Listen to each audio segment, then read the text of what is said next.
তখন এই মহিলা আমার নবীকে ডেকে ডেকে বললেন, হুজুর আমার স্বামী আপনার প্রিয় হানজালা, আমার স্বামীর অন্তরে আপনার এত মহাব্বত, আমার স্বামীর অন্তরে আল্লাহ পাক রহমানুর রহিমের বিধানের এত আইন পাকাপোক্তভাবে মাননেওয়ালা ছিল।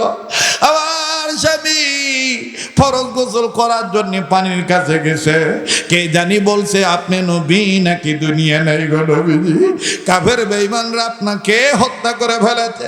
আমার স্বামী গোসলের কথা ভুলে যাইয়া আপনার প্রেমে পড়িয়া নাপাক শরীর নিয়ে জীবন দিয়ে শহীদ হয়ে গেছে। তাই বলি গো নবীজি, আমার স্বামী হানজালা রে বিনা গোসলে কবর দিয়ে এলো। আমার স্বামী নাপাক, আমার স্বামীর গোসল ফরজ হয়ে গেছে। আমার নবী ডাক দিয়ে বলে, সাহাবীরা রে কই হানজালার লাশ কই, খুঁজে খুঁজে বের করো, আমি নবী সহ নিজে তার লাশটা ধোয়ানো দেখব। সাহাবীরা এবার হানজালা রাদিয়াল্লাহু তাআলা আনহুর লাশ খোঁজা শুরু করে দিল। ঠিক খুঁজে বের করলো, কিন্তু একজন সাহাবী দৌড়াইসা নবীজিকে ডাক দিয়ে বলে, নবীজি গো, সাহাবী হানজালার শরীরটা কেমন জানি ভিজা দেখা যায়, পশম ভিজা, চুল ভিজা, দাড়ি ভিজা, শরীর থেকে কেমন জানি পানির ফোঁটাগুলি টপ টপ হয়ে জমিনে পড়ে। আমার ভাইরা, আমার বন্ধুগণ, আল্লাহ রাব্বুল আলামিন ডাক দিয়ে বললেন, নবীজি তাম পৃথিবীর জমিনে যারা মানুষ রূপে জন্ম নিল, এই মানুষদেরকে আমার পক্ষ থেকে জানিয়ে দেন গো নবীজি, এই মানুষগুলি যারা আমার জিকির বিরোধী হয়ে যাবে, যারা আমি রহমানের জিকির থেকে গাফেল হয়ে যাবে, রহমানের জিকির থেকে মুখটা ফিরিয়ে নিবে, আমি রব তাদের জন্য তাদের জীবনের পরিচালক শয়তান বানিয়ে দিই, তাদের জীবন পরিচালনার দায়িত্ব শয়তানকে দিয়ে দিই।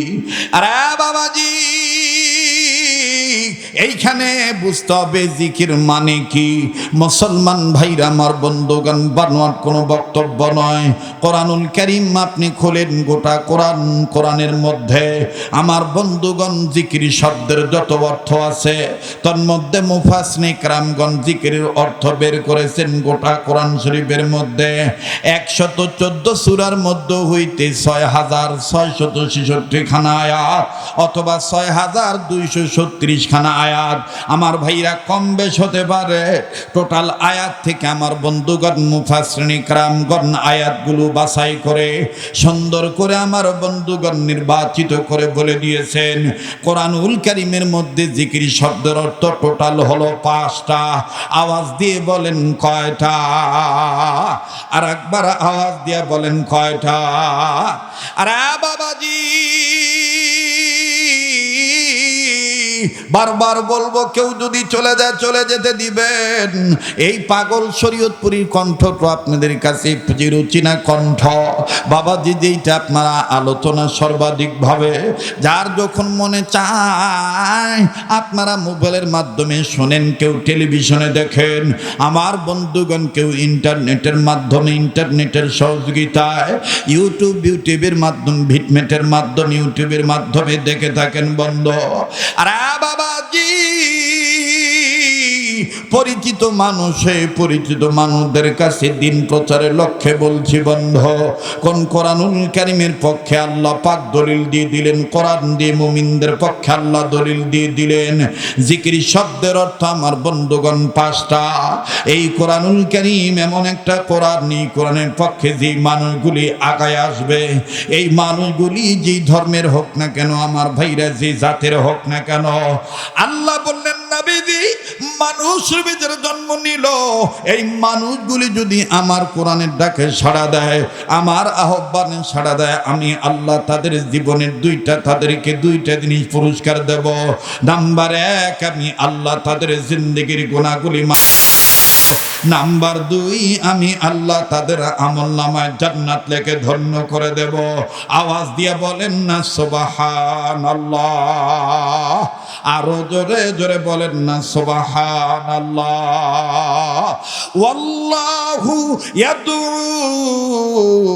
ইলাল জান্নাতি ওয়াল মাগফিরাতি বিইذনিহি ওয়া ইউবাইয়িনু আয়াতিহি লিন-নাসি লাআল্লাহুম ইয়াতাযাক্কারুন। আওয়াজ দিয়ে বলেন না আল্লাহু আকবার। আমার বন্ধুরি, ঘাবড়াবেন না, এত লম্বা করব না, যার দ্বারা ফজরের নামাজ কাজা হয়ে যায়। আমার বন্ধুগণ, এমন কষ্ট দেব না যার দ্বারা অন্তর থেকে বদদুয়া দেন। অল্প সময়ের মধ্যে কথাগুলি আমি গুছায় নিয়ে আমার বন্ধুগণ মৈথুন মন্থন করা বক্তব্য, উম্মতের আলেমদের হৃদয়ের কথাগুলি আপনাদের মাঝে বলে বিদায় নিয়ে চলে যাব ইনশাআল্লাহ। আরে বাবাজি, আল্লাহ পাক ডাক দিয়ে বললেন, নবী গো, আমি রহমানের জিকির থেকে কোন মানুষ যদি মুখটা ফিরিয়ে নেয়, এই মানুষটার জীবনের পরিচালক হয়ে যাবে শয়তান। বাবাজি, কোরআন কারীমের জিকির শব্দের অর্থ হলো 5টা, টোটাল অর্থ হলো, জিকিরের অর্থ হলো 5টা। অনুরোধ করব, মনে কষ্ট না নিলে আবার বলেন তো দেখি, কষ্ট না হলে বলেন তো দেখি, জিকির শব্দের টোটাল অর্থ কয়টা? কয়টা? জোরে কোন কয়টা? কাগজ কলম থাকলে লিখে নেন। নাম্বার 1, আল্লাহ বলেন, ইন্না নাহনু নাযালনা যিকরা ওয়া ইন্না লাহু লাহাফিজুন। আল্লাহ বলেন, ওগো নবী, এ জিকির নাজিল করেছি আমি আল্লাহ, এর হেফাজতের মালিক আমি আল্লাহ। এখানে মুফাসসিরিনে কেরামগণ জিকিরের 1 নম্বর অর্থ করেছেন কোরআন। বলেন কি? আবার বলেন কি? কোরআন। নাম্বার 2, আমার আল্লাহ বলেন, ফাযাক্কির বিল কুরআনি মান ইয়াখাফু ওয়াঈদ। আল্লাহ রব্বুল আলামিন ডাক দিয়ে বললেন, নবীজি, আপনি যত আদেশ দিবেন, উপদেশ দিবেন, নিষেধ করবেন, বয়ান করবেন, তাকরীর করবেন, নসিহত করবেন, নবীজি আমি আল্লাহ পাক বলে দিলাম, আপনার টোটাল আলোচনা হতে হবে কোরআন কেন্দ্রিক উপদেশ। জোরে কোন সুবহানাল্লাহ। এই জায়গায় মুফাসসিরিনে কেরামগণ জিকিরের 2 নম্বর অর্থ বললেন উপদেশ। 2 নম্বর অর্থ উপদেশ, 1 নম্বর অর্থ কোরআন। বলেন, 1 নম্বর অর্থ কোরআন, 2 নম্বর অর্থ উপদেশ। বাকি থাকলো কয়টা? 3টা। নাম্বার 3, ইয়া আইয়ুহাল্লাযীনা আমানু ইযা নুদিয়া লিস-সালাতি মিন ইয়াউমিল জুমআতি ফাসআউ ইলা যিকরিল্লাহি ওয়া যারুল বাই'। আল্লাহ বলেন, ও ইমানদার বান্দা বান্দিগণ, তোমাদের কানে যখন আমার সালাতের আহ্বান তোমাদের কানে যায়, আমার জিকিরের আওয়াজ যখন যায়, তখন তোমরা সব বিধিব্যস্ততা কর্ম ছেড়ে দিয়ে আমার জিকির, সালাত, নামাজের দিকে ধাবিত হয়ে যাও। এটা কার অর্ডার? জোরে বলেন, কার অর্ডার? এখানে মুফাসসিরিনে কেরামগণ জিকিরের 3 নম্বর অর্থ বললেন সালাত। তাইলে যেই পীরেরা বলে শরীয়তের নামাজ দিয়ে করব কি, ওরে পাঞ্জে গানা নামাজ আমার দরকার কি, তাহলে এই পীরেরা কি কোরআন মানলো? এখন মানলো? আমি বুঝতে পারছি আপনাদের সমস্যা হচ্ছে মনে হয়। দোয়া করে দেব, দোয়া করে দেব, আপনারা বললে আমি দোয়া করে দিই। কিন্তু ওই যে 2-1 এই যে মনে করেন, এই যে এক্সচেঞ্জা করবা বা ওয়াজত আসলে খালি মুখ ধরে, বা ঘন ঘন পেশাব খালি ওয়াজত আসলে ধরে, এই আর কি আর বলবো। এত মুখ যদি সবার একসাথে ধরে, কথা কয় না, ঠিক আছে না? আমার বন্ধুগণ, যেই পীরেরা শরীয়তের নামাজের দোহাই দিয়ে মারাফাত মানার কথা বলে শরীয়তের পাঞ্জেগানা 5 ওয়াক্ত নামাজকে অস্বীকার করে, এরা তো পীর তো দূরের কথা, ঈমান বলতে এদের নাই। কথা বলেন ঠিক কিনা? তো জিকিরের 3 নম্বর অর্থ হলো সালাত। নাম্বার 1 কোরআন, নাম্বার 2, নাম্বার 3 সালাত। বাকি থাকলো কয়টা? 2টা। নাম্বার 4 ومن يعش عن ذكر الرحمن نقيض له شيطانا فهو له قرين। আল্লাহ পাক ডাক দিয়ে বললেন, নবীজি, যারা আমি রহমানের আইন থেকে মুখটা ফিরিয়ে নিবে, আমি আল্লাহ রব্বুল আমিন তাদের জীবনের পরিচালক শয়তানকে বানিয়ে দেই, তাদের জন্য শয়তান নিযুক্ত করে দেই, তাদের পরিচালনার জন্য শয়তানকে নিযুক্ত করে দেই। আরে বন্ধু, তাফসীরে ফি যিলালিল কোরআনের মধ্যে মরহুম সাইয়্যিদ কুতুব শহীদ রাহমাতুল্লাহি আলাইহি, মাওলানা আব্দুল মাজেদ দরিয়াবাদী রাহমাতুল্লাহি আলাইহি, তিনি তার তাফসীরে মাজিদের মধ্যে আমার বন্ধুগণ কাজী সানাউল্লাহ পানিপতি রাহমাতুল্লাহি আলাইহি, তিনি তার তাফসীরে মাযহারির মধ্যে মুফতি মাওলানা মুহাম্মদ শফি রাহমাতুল্লাহি আলাইহি, তিনি তার তাফসীরে মারিফুল কোরআনের মধ্যে মাওলানা মরহুম আমিরুল ইসলাম রাহমাতুল্লাহি আলাইহি, তিনি তার তাফসীরে নূরুল কোরআনের মধ্যে এই জায়গায় জিকিরের 4 নম্বর অর্থ বলে দিলেন আল্লাহ প্রদত্ত বিধান, আল্লাহর আইন। এখানে এই আইন শব্দটা, এই আনজিক্রির রহমানি নুকাইদ লাহু, এখানে তাফসীরের কিতাবের মধ্যে স্পষ্টভাবে লেখা আছে, এখানে ইসলামী রাজনীতির কথা বলা হয়েছে, আল্লাহর আইনের কথা বলা হয়েছে, সৎ লোকের শাসনের কথা বলা হয়েছে, রাসূলুল্লাহর আদর্শের কথা বলা হয়েছে। এটাই আল্লাহর আইন। কার আইন? যারা বলেন কার আইন? এখন যেই হুজুরেরা, যেই পীরেরা বলে আমরা রাজনীতি করি না, তাইলে বুঝতে হবে এরা সত্যিকারের জিকিরকারীর দলের লোক না। কষ্ট হচ্ছে? হ্যাঁ, যারা আল্লাহর আইন বাদে শুধু রাজনীতি করতে চায়, এদের দ্বারাই দুর্নীতি করা সম্ভব। কারণ আল্লাহর আইন বাদে রাজনীতি করলে পেটনীতি সুবিধা হয়, জালিয়াতি সুবিধা হয়, অর্থনীতিতে ভোগীযোগী করা সুবিধা হয়। এজন্য আল্লাহর আইন তারা মানতে রাজি নয়। আর যারা আল্লাহর আইন থেকে মুখটা ফিরিয়ে নেয়, তাদের জন্য জীবনের পরিচালক হলো শয়তান।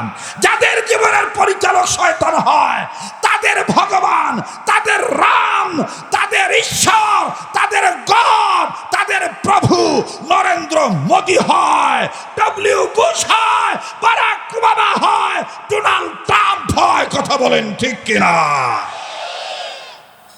কষ্ট দিচ্ছি মনে হয় আপনাদের? হ্যাঁ, খালি আছে কাকা বসেন। বাপ রে, কাকা ঠিক আছে নাকি? যুবকদের এই কাকার কাছ থেকে শিক্ষা নেওয়া দরকার। বাপ রে, বুড়ার আওয়াজ কি রে! আর আমরা 22-23 বছরের যুবক, আওয়াজই নাই। আর আওয়াজ থাকবে কেমন করে? সব আওয়াজ, সব শক্তি চলে গেছে।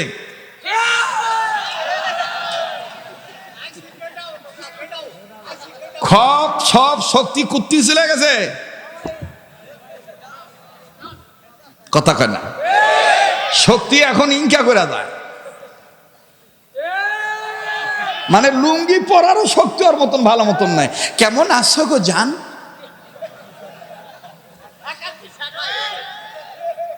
আর কি কমু দুঃখের কথা, বাপ চাচা মুরব্বীরা বসা আছে, মুরব্বীদের সামনে সব কথা তো খুলেও কওয়া যায় না। লজ্জা লাগছে। কি লাগছে? লজ্জা লাগছে। তো লজ্জা করলে আবার গরম ভাত পাওয়া যায় না অনেক সময়। দোষ খালি আমাদের সমস্যা, আমাদের সমাজের মধ্যে দেখবেন চ্যাংড়াগুলার দোষ দেয়, চেংড়িগুলার কোনো দোষ নাই। চেংড়িগুলার কোনো দোষ দেয় না। হ্যাঁ, নারী নির্যাতনের পক্ষে রায় দেয়। আমি বলতে চাই, নারী নির্যাতনের পক্ষে রায় দেন ভালো কথা, কিন্তু ভিতরে ভিতরে যেই সমাজে, যেই পরিবারে, যেই রাষ্ট্রে পুরুষ নির্যাতিত হচ্ছে, এই পুরুষদের পক্ষেও রায় আসা ওনা দেওয়ার কথা মাথাত, ওনা মাথাত না দিয়ে দিয়ে থুইছে। যেগুলা আস্তে কথা কবে মনে করবে এগুলা বউয়ের ভয়ে কথা কবার চাচ্ছে না। জোরে কথা ক, জোরে যুবক যুবক ভাইরা জোরে কথা ক। ওনা দেওয়ার কথা মাথায়, ওনা দেয় কোথায়? হ্যাঁ কিরে বা, কিরে বা, বাহ, হ্যাঁ। না না, হ্যাঁ। কথা ক সময় পাই না, চা খাম কখন রে?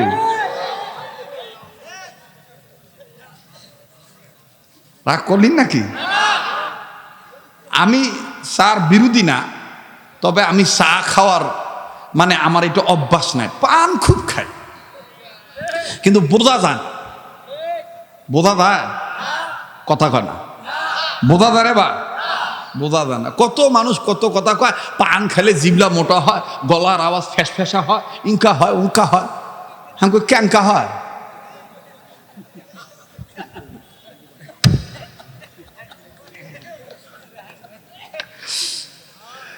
আল্লাহ রোগ দেওয়ার মালিককে, শেফা দেওয়ার মালিককে। ওয়া ইদা মারিলতু ফাহুয়া ইয়াশফিন।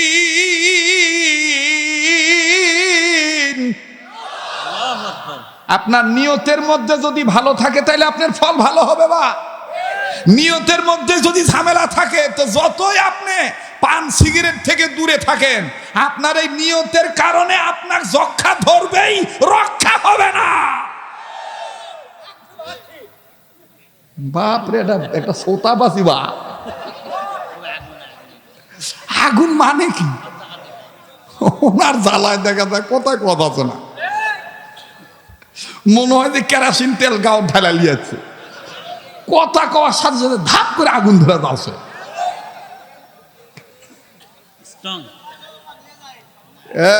চলবে কি চলবে না? যুবক ভাইরা কি বলো, চলবে কি চলবে না? আমি কি আগাবো না পাছাবো? হ্যাঁ, তাহলে না দুই হাত উঠে একটু মধ্যে মধ্যে না ঝাঁকি দাও তো বা, একটু ঘুম তারাও তো, একটু হাত তোলো তো বা, হাত সবাই টান টান করে ধরো। নারায়ে তাকবীর, নারায়ে তাকবীর। হাত নামান আমার ভাইরা, দেখবেন অনেক লোক, অনেক লোক এই মোটামুটি কয়েকজন উঠা উঠে ওই কোনা তো ওই কোনা যায় করবে। এলা ওয়াজ হলো, রাজনীতি করবে যাচ্ছে। এলা ওয়াজ হলো, ওয়াজ করবে তে কান দুনেকে কলজা ফাটে আসবে। বা ওয়াজ গুবি কান্দা যায়, কান্দার একটা লাইন আছে না, কথা কয় না, লাইন আছে না, অজগুবি কান্দা যায়। আর পুরুষ মানুষ অজগুবি কান্দলে এটা পুরুষ, এটা তো হিজা আছে তদন কেবা, কথা ঠিক না? কান্দারও তো একটা সিরিয়াল আছে, হ্যাঁ কান্দারও তো একটা সিরিয়াল আছে। এদের ফকিররা ভিক্ষা করবে না, দেখবেন কত কায়দা করে ভিক্ষা করে। সরাসরি কোনোদিন কোনো ফকির কয় না ও বাবা না ভিক্ষা দেবা, ইনকা কয় না। দেখবেন তামান ধনী হোক আর গরিব হোক, বাড়ির সামনে হোক আর দোকানের সামনে যায়, বিশেষ করে দেখবেন মহিলাদেরকে কাবু করার জন্য কয় দে মা সাড্ডা ভিক্ষা দে মা, কথা কয় না। তো কান্দারও তো একটা ঢং আছে, কথা নেই কথা নেই বার্তা নেই, কান্দো বাবা কান্দো, লে দিনই তাহলে কেমন করে আমি কান্দবো? আমার কান্দা যদি না আসে, কান্দা তো একটা সিরিয়াল লাগবে। অপেক্ষা করেন, অপেক্ষা করেন, আমার বলতে হবে না কান্দেন, এমনি চোখ থেকে পানির ফোঁটা গড়িয়ে গড়িয়ে পড়বে। সে পরিবেশ তৈরি করতে হবে। দা গুড নিউজ কাম স্লোলি, ভালো কাজের রেজাল্ট আস্তে আস্তে আসে। আর এটা তো মুখস্থ ওয়াজ না যে ক্যাসেটের থেকে মুখস্থ করে আছি, খালি সুইচ দিব আর কথা কয়ে অজগবি 1 ঘন্টা গেল। আমার আগামীকালকে খাগড়াছড়ি মাহফিল আছে, যাই প্রতিদিন আমার ওয়াজ, ডাক্তার হামাক নিষেধ করেছে, আমি আসলাম। তো তুই আসছু কে?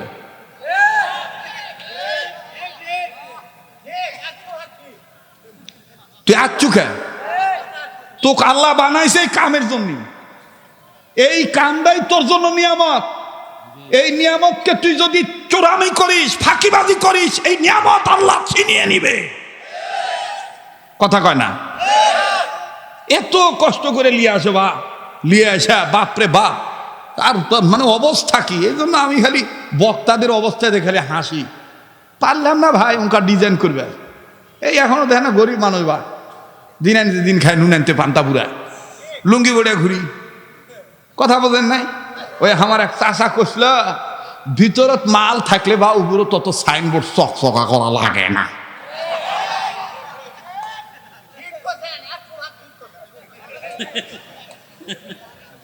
ঠিক আছে না?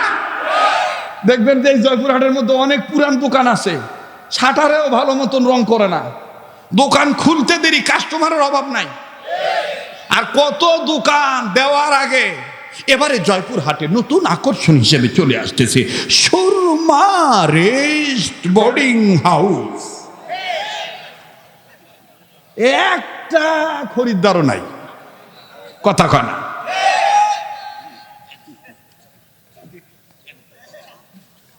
দেখবা অনেকদিন পর আসলে না, দিল খুনে কথা কছি, তোমরা কি বা মনে করছি, আল্লাহ ভালো জানে, আল্লাহ ভালো জানে। বা মনত গালি দিয়ে না, ভিতরে কিছু থোর না, গালালে সরাসরি গালেন, তা সোয়াব হবে। চাই না তোমরা গুনাহ করেন, তোমরা মানে নেক কামাই করেন, ঠিক আছে? আর বেশিরভাগ সমস্যা আছে মৌলবিগুলের দুঃখে। আমার দেশত যতদিন মৌলবিগুলা এক না হবে ততদিন ইসলাম কায়েম হবে না, এটা মনে রাখবেন। এই শালার বেটারা, এই শালার বেটারা দুনিয়ার খারাপ।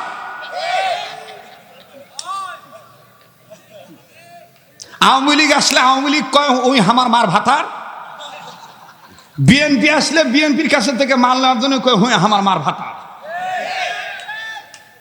এই শালাগুলার জুব্বার মধ্যে খালি কেরোসিন তেল ঢেলে আগুন ধরে দরদর করে।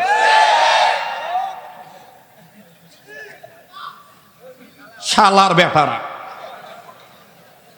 ওর বাপও শালা, উনিও শালা হামা, কথা কয় না। যারা কথা কব না আসতে, যারা আসতে কথা কব, মির্জাফরের গোষ্ঠী তোরা কথা বলা বদমাশ। সাইদি সাহেবকে বলা হয়েছিল রাজাকার। দুনিয়ার সমস্ত মৌলবীরা যদি, বাংলাদেশের সব মৌলবীরা যদি এক কাতারে নামতো, খোদার কসম, হাসিনা তো দূরের কথা, হাসিনার মরা বাপ 14 গোষ্ঠী পর্যন্ত দেলোয়ার সাইদিকে এতদিন কারাগারে আটকায় রাখতে পারতো না। এখন মরে গেছে, এখন মরে গেছে, এখন নিচে মায়া কান্না করে উনি জামানের মুদ্রা দিতে আসলো। আমার কথা বলতেছি, আমার কথা বলতেছি।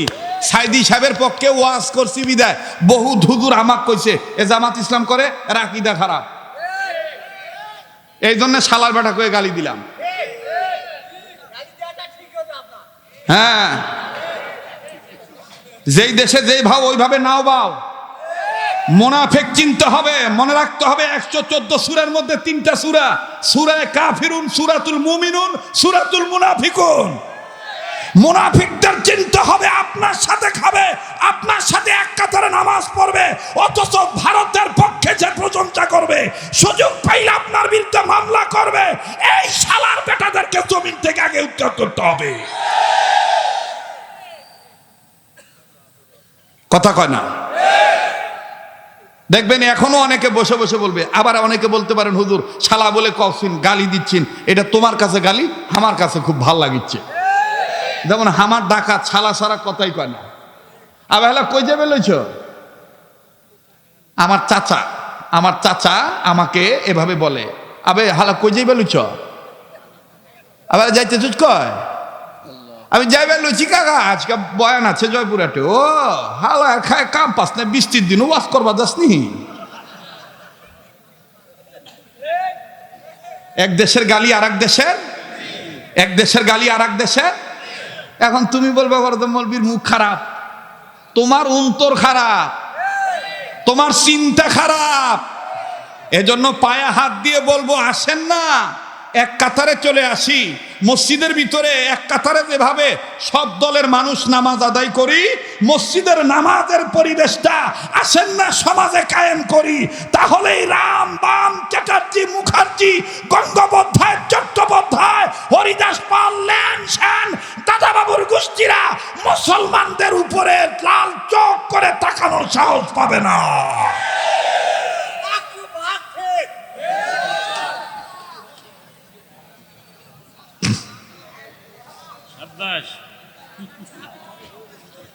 দেখ সভাপতি সাহেব, দোয়ার দিকে যাই। হ্যাঁ মেলা রাইট হচ্ছে। হ্যাঁ আরো চলবে, আর 15 মিনিট বা কয় মিনিট? হ্যাঁ তাহলে আবার একটু তাকবীর দাও। নারায়ে তাকবীর, নারায়ে তাকবীর। মাশাআল্লাহ, আলহামদুলিল্লাহ। আমাদের দেশে চরমনায়ের পীর সাহেবের মাধ্যমে, শর্ষিনার পীরের মাধ্যমে, এখন ইসলামী আন্দোলনের রাজনীতিবিদ নেতাদের মাধ্যমে, জামাত ইসলামের মাধ্যমে, হেফাজত ইসলামের নেতৃবৃন্দের মাধ্যমে চেষ্টা চলতেছে সবাই এক প্ল্যাটফর্মে আসার। আলহামদুলিল্লাহ, পরিবেশটাও 100 ভাগের মধ্যে 75 ভাগ হয়ে গেছে। পরিবেশটাও 100 ভাগের মধ্যে 75 ভাগ হয়ে গেছে। এখন দোয়া করবেন যাতে এই 25 ভাগ আর যেন না বাড়ে, কারণ মেজরিটি পার্সন যদি বেশি থাকে ওই 25 ভাগ আমাদের কিচ্ছু যায় আসে না। এই 25 ভাগ যেন 35 ভাগ না হয়, চোখ কান খোলা রাখতে হবে। যারা বলবে তার টুপিং কাকে, জুব্বাইং কাকে, বুকত হাত বাঁধে কে, ইয়া নবী কয়া দাঁড়ায় কে, ইয়া নবী কয়া বসে থাকে কে, আল্লাহুম্মা সাল্লি আলা টান দেয় কে, সুর দিয়া অমক করে কে, তমক করে কে, বুঝবেন এই বেটাই মুনাফিকের প্রোডাকশনের বাচ্চা। ঠিক আছে না? এই বেটাই মুনাফিক। যাই দেখবেন লবণ চাকে, লবণ চাকা বোঝে, কিছু মিয়া সলবল আছে লবণ চাকতে চাকতে ওই তরকারির অর্ধেকই খায় ফেলে। অজগবি লাকড়ির ভিতরে ঢুকা দিয়ে এটা করে ঘটনা দিয়া কে আবু এত বড় জিব্বা বার করে কি করছ? লবণ চাকনু বা লবণ চাকতে দেয়া কুরমুড়ি হাড্ডি ওই খাছে।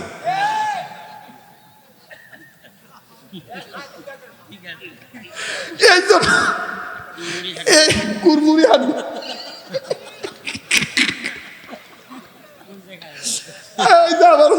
হুজুর কইতেছে কই যাও খাই ফেলে কথা কথা। এই জন্য লবণ চাকাচাকি বাদ দিতে হবে। আমরা যদি সাইদি সাহেবের সন্তানকে পাই তাকে যে চেয়ারটা দেব, আমরা যদি শর্ষিনার পীর সাহেবের সন্তানকে পাই তাকে সেই চেয়ারটা দেব, আমরা যদি চরমনার সন্তানকে পাই আমরা তাকে সেই চেয়ারটা দেব। কেননা আমাদের নীতি নৈতিকতা একটাই, আমাদের রাষ্ট্রবিধান ইসলাম চাই, সংবিধানে আল্লাহর আইন চাই, রাসূলুল্লাহর শাসন চাই। দলমত নির্বিশেষে বাংলার জমিনে আর কোন জালিমকে আমরা দেখতে চাই না।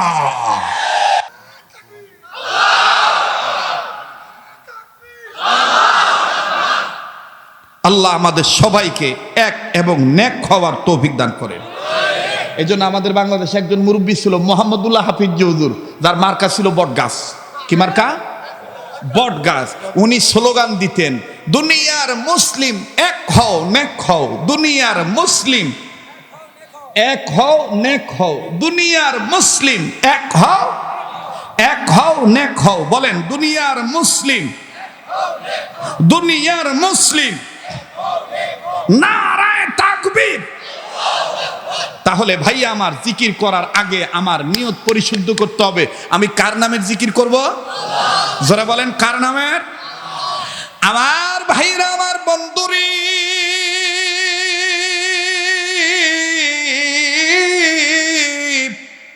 পর্দার আড়ালের মা বোনেরা, অনুরোধ করব মা গো, তোমাদের কষ্ট দেওয়ার জন্য আমি আসি নাই।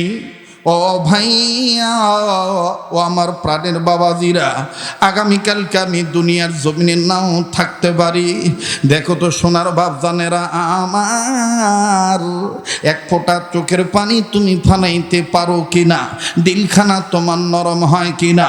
আল্লাহ পাকের আইনের পক্ষে থাকলে দেখো আল্লাহ পাক তোমাকে কেমন করে জান্নাত দিয়ে দেয়। জিকিরের অর্থ হলো 5টি,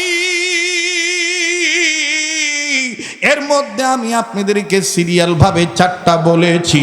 অভাজান আর একটা বাকি আছে, আমি বলছি বলবো, কিন্তু এই আমার ভাইরা প্রাসঙ্গিক একটা কথা না জানাইলে নয়, একটা ঘটনা না শোনাইলে নয়।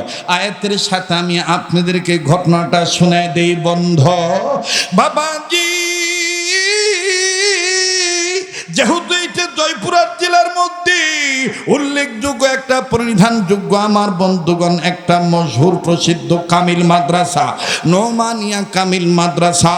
আল্লাহর কসম করে বলি বাজান, বাড়ি থেকে বের হইছি 265 কিলোমিটার দূরে আমার বাড়ি। এখান থেকে বাড়ি থেকে নামার আগে আমি ইন্টারনেটে সার্চ দিয়েছি হানাইল কামিল মাদ্রাসা, নোমানিয়া কামিল মাদ্রাসা বলে যখন ইন্টারনেটে চলে আসে, আমার ভাইরা আরো অনেক কথা এসেছে, অনেক পরিচিতি পর্ব আমি পেয়েছি। এই তো আমার স্নেহের মাওলানা মুফতি সাইদুর রহমান, আমার বন্ধুগণ, আমার নিজেরই অনেক তামান্না ছিল, সেও কিন্তু তার নিজ থেকে আমাকে অনেক বলতো, আব্দুল খালেদ শরীয়তপুরি ভাই, মনে যদি কষ্ট না নেন আমাদের হানাইলে একবার আসেন না, আসেন না আমাদের হানাইল গ্রামে আসেন না, আপনার অনেক ভক্ত। কিন্তু বাজান বিধিব্যস্ততার কারণে, সময়ের কারণে আমি সময় দিতে পারি নাই। আজ আমার আল্লাহ রাব্বুল আলামিন রিজিকের ফয়সালার মালিকের জন্য আল্লাহ আমাকে নিয়ে আসছেন। আমার বন্ধুগণ, আমি কথাটা আপনাদেরকে জানিয়ে দিতেছি বাবাজি, আপন মনে করে আমি আপনাদেরকে বয়ানখানা শুনাইতেছি। আরে বন্ধু, আল্লাহ রাব্বুল আলামিনের আইন থেকে মুখ ফিরিয়ে নিলি, আল্লাহ পাক আমার আপনার জন্য পরিচালক শয়তানকে বানিয়ে দেয়। আর আল্লাহর আইনের পক্ষে থাকলে আমার বন্ধুগণ, যদিও সাময়িক আপনি নাপাক থাকেন, আল্লাহ তাআলা নিজেই কুদরতি নিজাম দ্বারা ফেরেশতাদের মাধ্যমে আমার বন্ধুগণ আপনাকে পবিত্র বানিয়ে জান্নাত দিয়ে দিতে পারে। এটার বাস্তব প্রমাণ বাজান দুই ধারে সামনে পিছনে আলেমগণ আছেন, ওনাদের জিজ্ঞাসা করে দেখবেন। কথা কিন্তু মোটো আমি বানিয়ে বলছি না বন্ধ, আমার ভাইরা কথাটা বুঝাইতে যে আমি আপনাদেরকে জানায় দিতে চাই। আরে বাবাজি, আমেরিকার জমিনে যেই এলাকাটা আছে আমার ভাইরা, লস অ্যাঞ্জেলেস এলাকায় ক্যালিফোর্নিয়ার অন্তর্গত, যেটা কয়েক মাস আগে আপনারা দেখেছেন আগুনে পুড়ে আমার বন্ধুগণ অনেক জায়গা, অনেক গ্রাম, অনেক জঙ্গল, অনেক মানুষ, অনেক পশু পক্ষী পুড়ে ছাই হয়ে গেছে বাবা। এই ক্যালিফোর্নিয়ার পাশে, এই ক্যালিফোর্নিয়ার এলাকার ঘটনা আমার বন্ধুগণ, বিশাল একটা বিদ্যালয়। এই বিদ্যালয়ে আমার বন্ধুগণ হিন্দু, বৌদ্ধ, খ্রিস্টান, মুসলিম আমার ভাইরা অনেক ছেলে মেয়ে লেখাপড়া করে। একজন টিচার আমার ভাইরা, তিনি খ্রিস্টান মানুষ। আপনারা অনেকেই দেখেছেন ওই ক্যালিফোর্নিয়া লস অ্যাঞ্জেলেস এলাকায় আমার বন্ধুগণ গ্রামের সব পুরে ছাই হয়ে গেছে, একটা বাড়ি পড়ে নাই, একটা ঘর পড়ে নাই।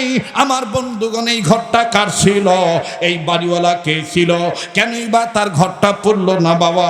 আমি কথাটার মাহাত্ম গোড়া বলে আপনাদেরকে আমি ইতিহাস বলে অবাজান বাস্তব বয়ান শেষ করে দিয়ে আমি বিদায় নিয়ে চলে যাব। অনুরোধ করে বলছি বাজান, একটু সময় দিয়ে দিবেন বন্ধ। জীবনে আসিবার না আসি, আরে বন্ধু, এটাই আমার জীবনের শেষ বয়ান হইতে পারি।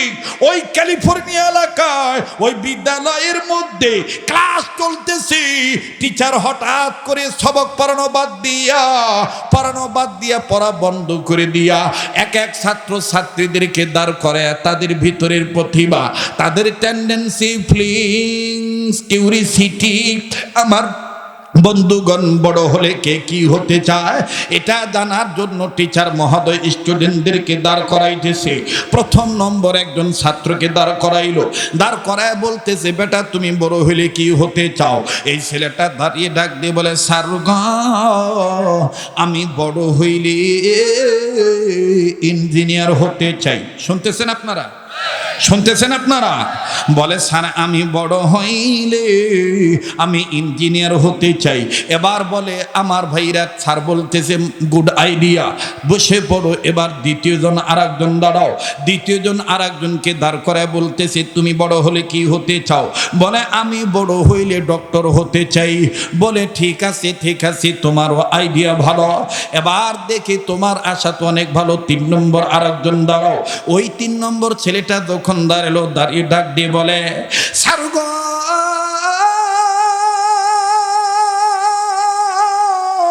আমি বড় হইলি ডাক্তার হতে চাই। বুঝতে ভুল করবেন না, ডক্টর একদিনই ডাক্তার আমার দেশও বাংলাদেশে আলেমদের মধ্যে বাদান ডক্টর আছে, অনেকে কিন্তু জানেন না। যেমন আমার বন্ধুগণ ডক্টর মাওলানা এনায়েতুল্লাহ আব্বাসী দামাত বারাকাতুহুল আলিয়া, ডক্টর মিজানুর রহমান আজহারি, আমার বন্ধুগণ, আমার বাবা দিরারি ডক্টর মুফতি কাজী ইব্রাহিম সাহেব দামাত বারাকাতুহুল আলিয়া, আরো আমার বন্ধুগণ ডক্টরের ডিগ্রি অর্জন করেছে। আমার বন্ধুগণ ডক্টর আল্লামা শাইখুল হাদিস মামুনুল হক দামাত বারাকাতুহুল আলিয়া আরো ডক্টরের ডিগ্রি অর্জন করেছি এই উত্তরবঙ্গের বগুড়া। আমার বন্ধুরি কারবালা নামে একটা মাদ্রাসা আছে, এই কারবালা মাদ্রাসার সুনামধন্য মুহতামিম মুহাদ্দিস হযরত মাওলানা ফজলুল করিম রাজু সাহেব, যার নাম, আমার বন্ধুগণ তিনিও কিন্তু ডক্টরের ডিগ্রি অর্জন করেছে। এরকম আলেমদের মধ্যে অনেক ডক্টরের ডিগ্রি অর্জন করেনওয়ালা, পিএইচডি ডিগ্রি অর্জন করা ওলামায়ে কেরাম আছে। ডক্টর এক জিনিস, ডাক্তার এক জিনিস। আমার বাইরা ডেকে ডেকে বলল, স্যার আমি বড় হইলে ডাক্তার হতে চাই। আর একজনকে জিজ্ঞেস করইল, তুমি বড় হইলে কি হতে চাও? ডেকে ডেকে বলতেছে, আমি বড় হইলে স্যার আমি প্রফেসর হতে চাই। হ্যাঁ, এবার তুমি বলো, তুমি বড় হইলে কি হতে চাও? এবার বলতে বলতে বলতে বলতে এক একজন এক এক রকমের বলছে। কেউ বলছে ক্রিকেটার, কেউ বলছে ফুটবলার, কেউ বলছে মিউজিকম্যান, কেউ বলছেন গিটারম্যান, কেউ বলছেন অমুক অমুক আমি হতে চাই। এবার যার যার মতন কথা যখন শেষ হয়ে গেল, সব শেষে সর্বকনিষ্ঠ একজন ছাত্র, ধর্ম তার ইসলাম, এই টিচার ওই মুসলিম ছেলেটাকে ডাক দিয়ে বলে, বেটা তুমি বড় হইলে কি হতে চাও বলো না। ছেলেটা ডাক দিয়ে বলে, স্যার গো আমি বড় হইলে হতে চাই সাহাবী, এটা আমার পরিষ্কার ঘোষণা। এর আগে সবাই কইছে ইঞ্জিনিয়ার, প্রফেসর, ডক্টর, ডাক্তার, ক্রিকেটার, ফুটবলার, মিউজিক হ্যাভেন ইত্যাদি ইত্যাদি স্টার হতে চাই। আর টিচার ডাক দিয়ে বলতেছে, বেটা তোমার ধর্ম তো ইসলাম, বলো না, তুমি দাও না, তুমি বড় হলে কি হতে চাও বলো না।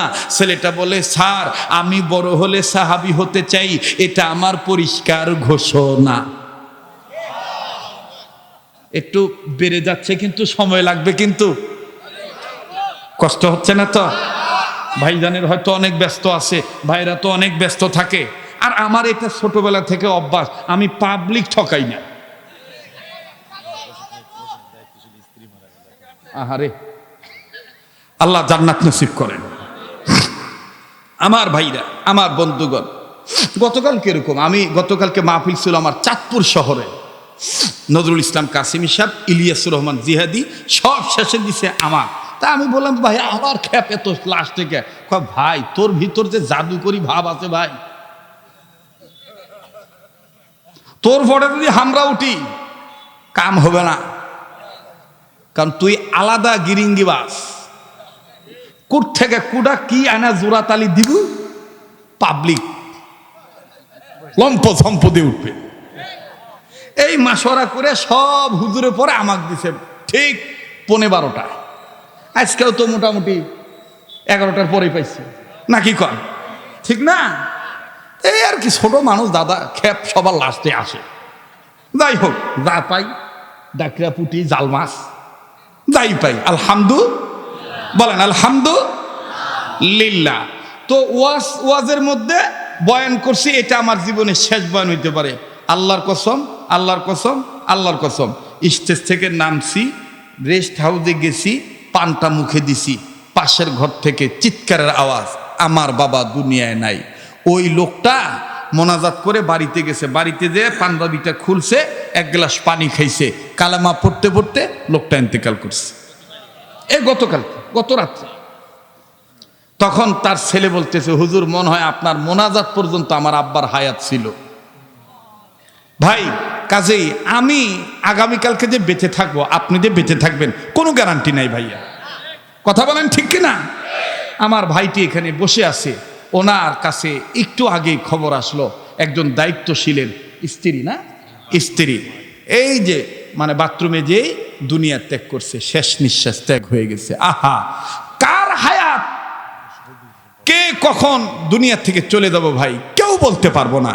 এই জন্য খুব দাপটে আছেন, হ্যাঁ ওয়াজ ভাল লাগিচ্ছে না, পরে শুনমুনি, শীত মৌসুমে আবার দাওয়াত দিমুনি, এমন বাইজ্যে শুয়ে থাকি, এই ঘুম শেষ ঘুমও হইতে পারে। কথা বলেন ঠিক কিনা?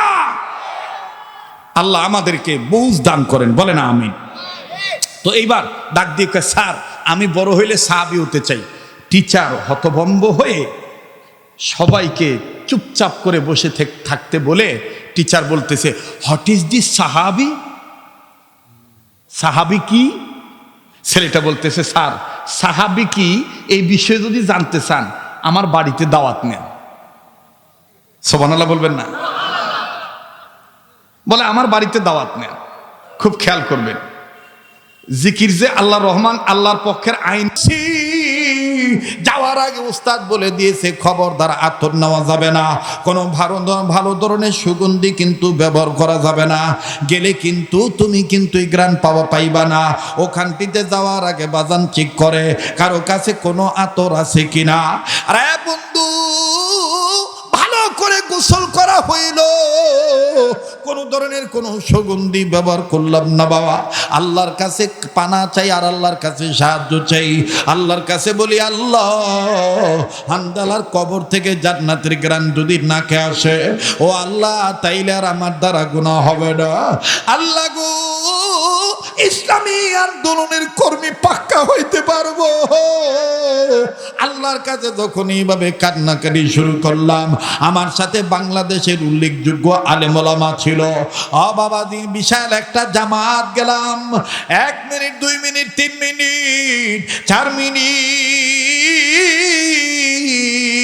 10 মিনিট, 15 মিনিট যখন চলে যায়, হঠাৎ করে বাবাজি চোখ থেকে পানির ফোঁটাগুলি ঝর্ণার মতন পড়ে, আর নাকের ভিতরে চতুর্দিক থেকে জান্নাতের গ্রান আসা শুরু করলো।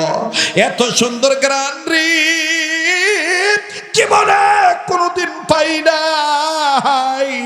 আমার বাইরে অটোমেটিক কান্না শুরু হয়ে গেল। আল্লাহ তুমি আমারে মাফ করে দিও। আল্লাহ তুমি আমাকে প্রতি বছর এইভাবে রমজান মাসে মদিনায় অবস্থান করার তৌফিক দিও। আল্লাহ গো, তুমি ব্যবস্থা করে দিও, আর আমার মরণটা তুমি মদিনায় দিয়ে দিও। আল্লাহ আমি মদিনায় মৃত্যুবরণ করতে চাই বাবাজি। এরপরে কি হলো আমি বলবো, কিন্তু এদিক দিয়ে আসেন খ্রিস্টান টিচার ডাক দিয়ে বলে, ভাইজান আপনার ছেলে বড় হইলে সাহাবী হানজালা হতে চায়, হানজালার চরিত্র সম্বন্ধে আমাকে একটু বলেন তো দেখি, হানজালার হাইসিয়ত কাইফিয়ত হিসাবে একটু বলেন তো দেখি, কেন হানজালার এত দাম? ডেকে ডেকে বলে, স্যার এটা সেই হানজালা যেই হানজালা ফরজ গোসল করার জন্য পানির কাছে গেছে, কিন্তু অন্তরে আল্লাহ স্মরণ তার এমন ভাবে ছিল, আল্লাহর আইন রাসূলুল্লাহর আদর্শ তার অন্তরে এমন ভাবে ছিল বিদ্যমান, এমন ভাবে তার অন্তরে বদ্ধমূল ছিল। বিবি ব্যবহার করেছে গোসল, তার উপর ফরজ হয়ে গেছে, ফরজ গোসল করার জন্য পানির কাছে গেছে, কে জানি ওই মুহূর্তে বলে বলে বেড়ায়, কুতিলা মুহাম্মাদুন, মুহাম্মদ নবী দুনিয়ায় নেই, মুহাম্মদ নবী দুনিয়ায় নাই।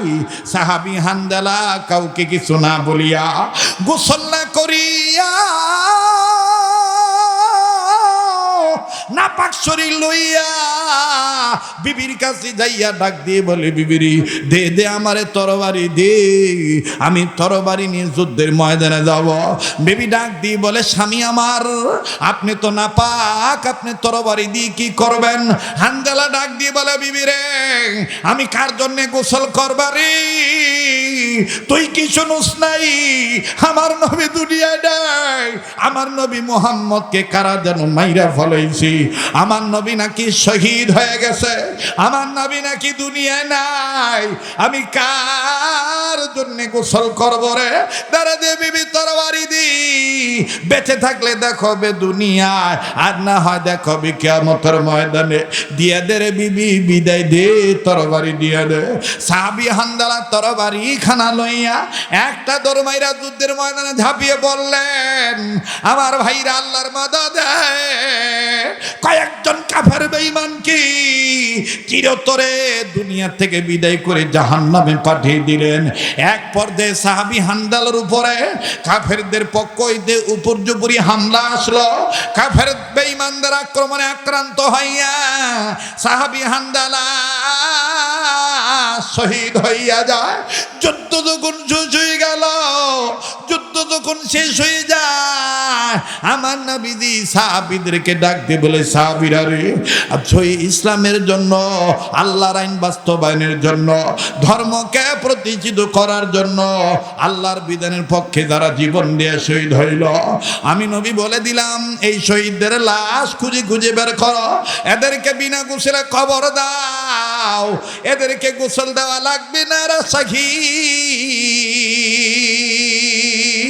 আমার ভাইরা, আমার নবীজি যখন বলে দিলেন এদেরকে গোসল দেওয়া লাগবে না, এদেরকে বিনা গোসলে কবর দিয়ে দাও, এরা শহীদ, এরা আল্লাহর প্রিয় পাত্র, এরা আল্লাহর মেহমান হয়ে গেছে। সাহাবায়ে কেরাম রাদিয়াল্লাহু তাআলা আনহুম, আমার ভাইরা আজমাইনগঞ্জ জামাত, বিশাল জামাত তন্ন তন্ন করে শহীদদের লাশ খোঁজা শুরু করলা।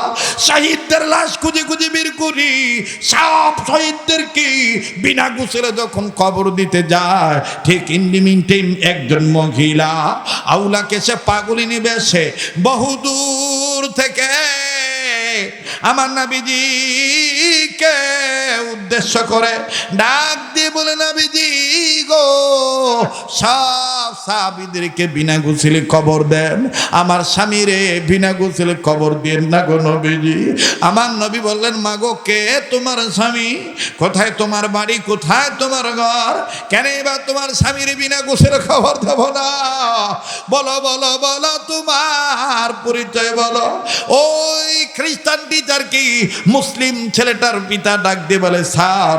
তখন এই মহিলা আমার নবীকে ডেকে ডেকে বললেন, হুজুর, আমার স্বামী আপনার প্রিয় হানজালা, আমার স্বামীর অন্তরে আপনার এত মহাব্বত, আমার স্বামীর অন্তরে আল্লাহ পাক রহমানুর রহিমের বিধানের এত আইন পাকাপোক্ত ভাবে মাননেওয়ালা ছিল। আমার স্বামী ফরজ গোসল করার জন্য পানির কাছে গেছে, কে জানি বলছে আপনি নবী নাকি দুনিয়া নাই গো নবীজি। কাফের বেঈমানরা আপনাকে হত্যা করে ফেলেছে। আমার স্বামী গোসলের কথা বুইলে যাইয়া আপনার প্রেমে পড়িয়া নাপাক শরীর নিয়ে জীবন দিয়ে শহীদ হয়ে গেছে। তাই বলি গো নবীজি, আমার স্বামী হানজালা রে বিনা গোসলে কবর দিয়ে না, আমার স্বামী নাপাক, আমার স্বামীর গোসল ফরজ হয়ে গেছে। আমার নবী ডাক দিয়ে বলে, সাহাবীরা রে, কই হানজালার লাশ কই? খুঁজে খুঁজে বের করো, আমি নবী সহ নিজে তার লাশটা ধোয়ানো দেব। সাহাবীরা এবার হানজালা রাদিয়াল্লাহু তাআলা আনহুর লাশ খোঁজা শুরু করে দিল। ঠিক খুঁজে বের করলো, কিন্তু একজন সাহাবী দৌড়াইসা নবীজিকে ডাক দিয়ে বলে, নবীজি গো, সাহাবী হানজালার শরীরটা কেমন জানি ভিজা দেখা যায়, পশম ভিজা, চুল ভিজা, দাড়ি ভিজা, শরীর থেকে কেমন জানি পানির ফোঁটাগুলি টপ টপ হয়ে জমিনে পড়ে। আমার নবী বলে, বলো কি? বলে, হ্যাঁ নবী, মনে হয় কে জানি হানজালার গোসল করায় দিছে। আর নবী বলে, কই? নবীজি হান হান করে ছুটে চললে সাহাবী হানজালার লাশের কাছে যাইয়া দেখে হানজালার চুল ভিজা, দাড়ি ভিজা। নবীজি আসমানের দিকে তাকাইলেন, আর নবীজি চতুর্দিক থেকে জান্নাতের খুশবু পাইতেছে। নবীজি আসমানের দিকে তাকায় ডাক দিয়ে বলে, মালিক, হানজালারে কে গোসল করাইলো? আল্লাহ পাক ডাক দিয়ে বলে, নবীজি গো, যেই হানজালা আমি রহমানের জিকির মানতে যাইয়া, আমি আল্লাহর আইন প্রতিষ্ঠিত করতে যাইয়া, আপনি নবীজি কে নেতা মানিয়া গোসলের কথা ভুলে যে জীবন দিয়ে শহীদ হইতে পারলো গো নবীজি। আমি আল্লাহ ওই হানজালারে আসমানের উপরে জান্নাতের পানি দিয়া ফেরেশতাদের মাধ্যমে গোসল করাইয়া আপনার কাছে পাঠিয়ে দিছি। ও স্যার, হানজালার এমন দাম ছিল, আমার নবীজি তখন কেঁদে কেঁদে বলে দিলেন, যাস না, কেউ যেও না, হানজালা আল্লাহ সেরে ধোয়াইতে হবে না। হানজালারে আল্লাহ পাক স্বয়ং আল্লাহ নিজে জান্নাতের পানি দিয়ে আসমানের উপরে গোসল করে দিছে। এবার খ্রিস্টান লোকটা ডাক দিয়ে বলে, এই হানজালা হতে চাইছ? যেই হানজালা আল্লাহর আইন মানতে যায় নিজের জীবন দিয়ে শহীদ হয়ে গেছি, না পাক ছিল, আর আল্লাহ তারে পবিত্র বানাইয়া চিরস্থায়ী সুখময় জায়গা জান্নাত দিয়ে দিছে। আরে আমার স্টুডেন্ট, তোমার আগে আমি বলে দেই, আমিও তো যৌথ জাতে খ্রিস্টান, আমি আর ওই গডকে মানব না, আমি আর ওই গির্জায় যাব না, আমি তোমাদের মতন মসজিদে যাব, আমি এক আল্লাহর আইন মানব, রাসূলুল্লাহর আদর্শ মানব। নারায়ে তাকবীর। আমার ভাইরা, আমার বন্ধুরি, আমার বাবা দিরাই খ্রিস্টান টিচার মুসলমান হয়ে গেলেন, আল্লাহর জিকির স্মরণ আল্লাহর আইন তিনি মেনে নিলেন, খ্রিস্টান টিচার মুসলমান হয়ে গেলেন। বাবাজি এর পরে কি হইল আমি আপনাদেরকে বলবো, তবে বাদান ভুলে যাই নাই, ওই আমলটার কথা আমি বলবো। একটা আবদার আমি আপনাদের কাছে করব, আমার বন্ধুরে 2 মিনিটের মধ্যে কথা সব ফিনিশিং দিই মোনাজাতে হাত তুলব। কিন্তু যেই হাতটা দিয়া বারবার কাবা ধরি, যেই হাতটা আল্লাহওয়ালাদের হাতের সাথে লাগানো, যেই হাতটা প্রতিদিন প্রতি রাত কিছু কিছু সময় লক্ষ হাজার মানুষ নিয়ে দোয়া করি, এই হাত তুলি আপনাদের জন্য দোয়া করব। আমার দিল বলে আজকের দোয়া আল্লাহ কবুল করবে, আজকের দোয়া আল্লাহ ফিরিয়ে দিবে না। অনুরোধ করব বাজান, প্লিজ কেউ উঠে পরিবেশটা নষ্ট করবেন না। একটা ওয়াদা দিতে পারবেন নি, এই কাবা ধরা হাতের সাথে নবীর আশিক রাসূলের হাতের সাথে আমার ভাইরে হাত উঠাইয়া একসাথে দোয়া করে যাবেন ইনশাআল্লাহ। কারা কারা তৈয়ার আছেন একটু দু হাত তুলে আল্লাহকে দেখান, আল্লাহ তুমি কবুল করে নজরে বলেন আমিন। মুসলমান ভাইরা, আমার বন্ধুরে, আমি আপনাদের কাছে ছোট্ট আকারে বলবো, এই মাহফিলটা অনাকাঙ্ক্ষিতভাবে কাকতালীয়ভাবে আমাকে তারা পেয়েছে গাইবান্ধার সেই মাওলানা মুফতি জাবেরের মাধ্যমে। বাদানরে অনেক রিস্ক নিয়ে আমি আপনাদের জয়পুরহাটবাসীর আন্তরিকতার মহাব্বতের কারণে আপনাদের কাছে এসেছি। মুসাফির মানুষ, আমি ছোট্ট একটা আবদার করব, ছোট্ট একটা আবদার। এই কোরআনুল কারীমের মাহফিলের পক্ষে আপনারা রাজি নাকি নারাজি? আপনারা খুশি না বেজার? তাইলে কোরআনের পক্ষে দেখলে কোরআন আমার আপনার পক্ষে সুপারিশ করবে কি করবে না?